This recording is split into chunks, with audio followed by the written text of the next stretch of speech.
That was a scene we all needed to see yesterday. Let's bring in right now the woman in those pictures, NBC News foreign correspondent Janice Mackey-Frayer in Beijing, who after 49 days of covering the coronavirus pandemic in China, in Japan, and in the UK, and then 14 days as a part of that quarantined at home, reunited yesterday with her little boy. Janice, that lit up the internet yesterday. It lit up our hearts. Tell us what that moment was like for you when you saw your little boy jumping up and down behind that fence waiting to see you. It was incredible. It was something that I thought, oh, I need to video this, you know, so I can show him someday. And then I basically threw the camera away because I just wanted to throw my arms around him because it had been just such a long time. And, you know, hugs feel good. And, you know, it had been a lot of days and weeks of video calls, and I missed 2 teeth coming out.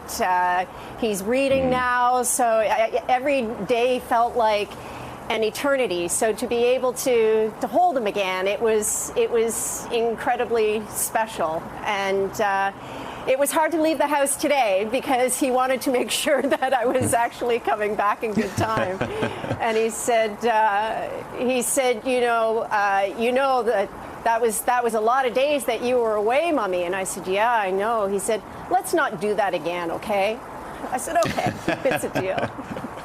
Well, we can report to your son that Mom will be home in just a little while. You have been doing such great reporting from the beginning of this, as we said, in China, in Japan, and in the UK. But then you had to come home and spend 14 days in quarantine after that. Can you just describe a little bit what that was like? Because so many of us are living that way, although for most of us, thank goodness, not away from our children and our spouses as you were.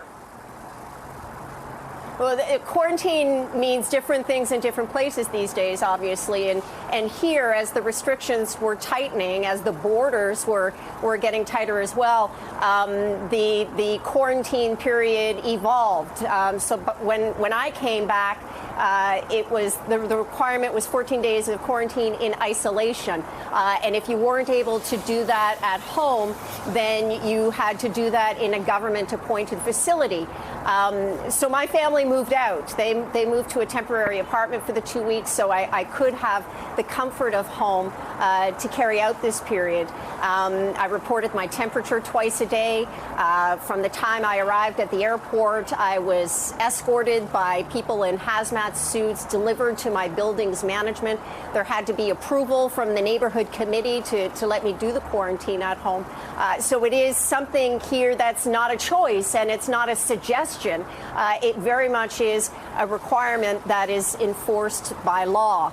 Now that I have finished the quarantine, like many other people who've been coming back to Beijing, I now have an app on my phone that proves that I have a clean health record and that I'm able to move around more freely. So these are some of the measures that China has been putting into place at this stage of the pandemic to try to prevent imported cases. They've been saying that this is their concern as they're trying to get the numbers under control here, that they didn't want cases coming back to the country with people who were returning. So now, in the last 10 days, they're just banning foreigners altogether. Any tourist with a visa or even a residence permit is now not allowed to come back, and we're seeing that trend with a lot of countries throughout Asia. Janice, as I said, you were there early on in Beijing reporting on this story. We got more reporting yesterday that U.S. intelligence agencies believe what most people have believed all along, that China was not accurately reporting the extent of the spread and the problem of coronavirus inside its own country, and that obviously President Trump has said this as well. It would have been helpful for the world to know just how bad it was inside Beijing. Do you believe now that inside the country and now the world actually has some grasp for how Beijing has been handling this and how big the problem actually was and is there? Well, there's certainly the lag from when the first case was believed to be reported in Wuhan to the time that the central government here actually acknowledged that there was this growing problem. It came through whistleblowers. It came through social media accounts. There's always some question with the numbers here, Willie. I mean, there's a long tradition of a lack of transparency. So the numbers that they are giving in terms of cases and deaths are certainly met with a degree of skepticism, not only outside of China, but within China as well. What Beijing, in terms of the central government, has been trying to do is to, at the same time, revive the economy here, also provide some sort of template, as it would be, to the rest of the world on the sort of measures that they had to take in order to get things under control here.